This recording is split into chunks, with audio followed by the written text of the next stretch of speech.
them to put themselves in them and our shoes. That we really are struggling out here. So please just consider, think about the children, mostly the children.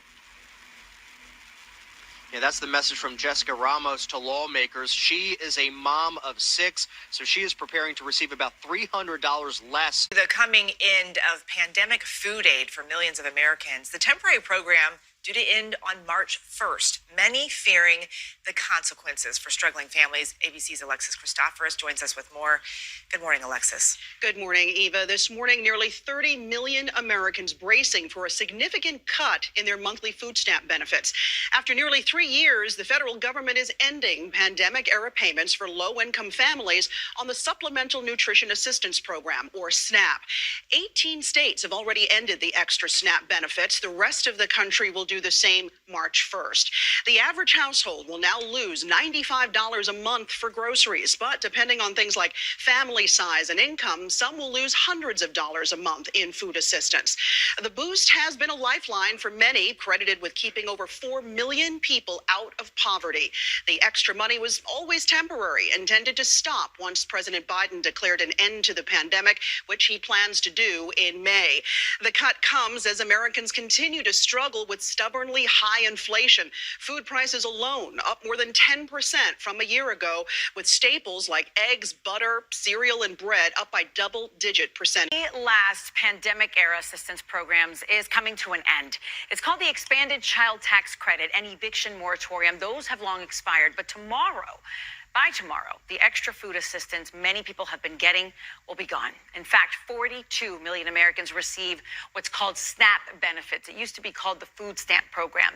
These benefits will be cut by $95 per month or more. And then according to the study for the Urban Institute, the extra SNAP benefits have kept 4.2 million people out of poverty.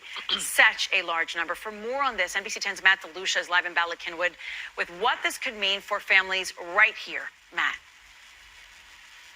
And Lucy, for older Americans and large families, the difference could be several $100s per month. And this is especially important now because inflation, we're seeing the prices at the grocery store. They've been going up quite a bit over the past few months for sure. Now, during the pandemic, the government boosted the benefits for those 42 million Americans on SNAP benefits. But this month marks the end for those expanded benefits because of a provision in last year's omnibus spending bill. Now, George Matisek is the executive director of Share Food Program. It's one of the largest food banks in Philadelphia. He says they have already seen a 70% increase in demand over the last year as food prices have gone up.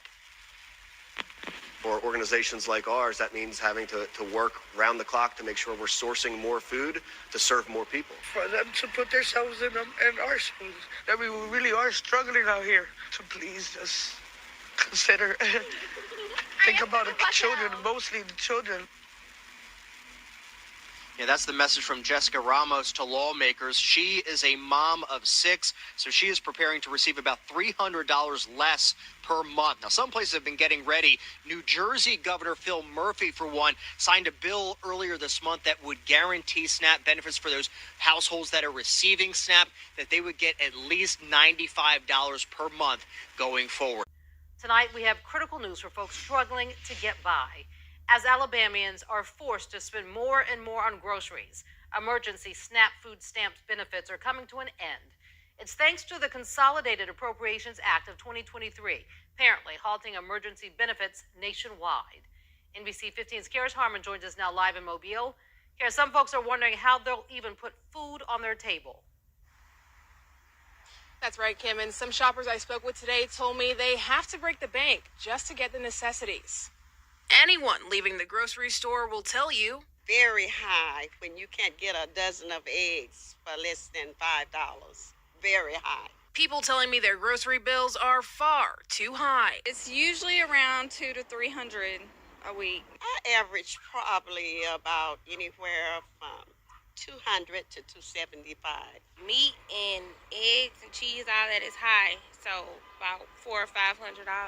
People like Christina Peebles are not only getting groceries for themselves, but they also have other mouths to feed. Everything's went up. I have a 14-year-old and a husband. You definitely don't get a lot for $200 or $300. Over 390,000 Alabama households could struggle to get food on the table. Emergency allotment for the Supplemental Nutrition Assistance Program, better known as SNAP benefits, is coming to an end. Since March of 2020, we have been issuing emergency allotments, which means that everybody would get their regular allotment during the month, and then at the end of each month, we'd bring them up to the maximum allotment for their household size. A program that will not continue in March. Most families will not feel this until the end of the month of March, but we're wanting to go ahead and let individuals know that, where they can start saving and being able to prepare for that. And I have 3 kids now, so food stamp, it helps a lot because I get like a nice amount and then you don't pay any taxes on it. One woman I spoke with did not want to be on camera. She uses food stamps. And I'm not coming out of pocket paying $400, $500 for food.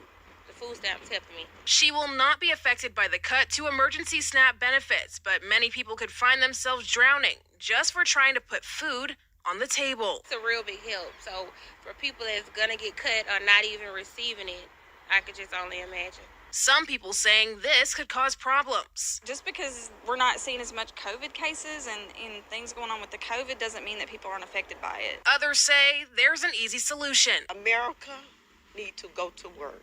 The Bible say if a man don't work, he don't eat. So they need to go to work. During the pandemic, low-income individuals and families in Maine and across the country were getting some extra money to buy food each month on their EBT cards.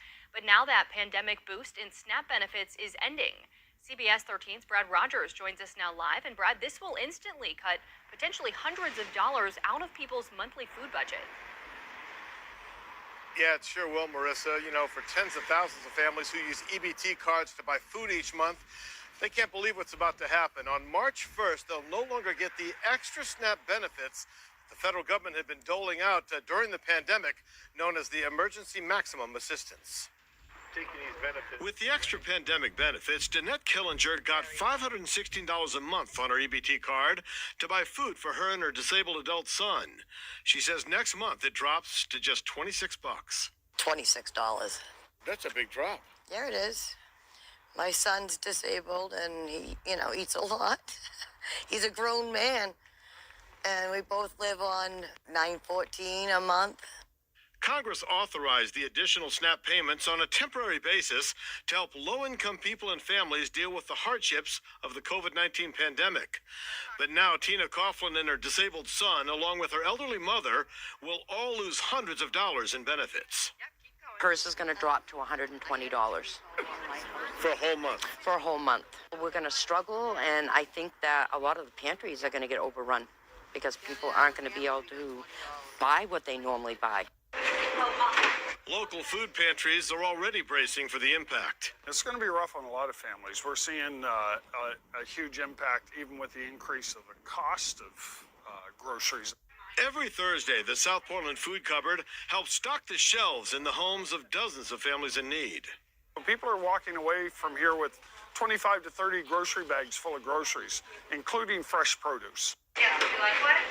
They're also open Tuesdays for people to get some groceries. Director Dwayne Hopkins says he can only imagine what the demand will be next month. But this is going to be an extra added impact, one that I think is going to be unprecedented, and it's going to call for a greater demand, a higher demand of food and volunteers. Because of the emergency funding, Killinger managed to avoid the food bank. Now she has no choice. I haven't been there in years, but we'll find out. Is this the time to be taking benefits away? No, absolutely not. It's definitely the worst possible time.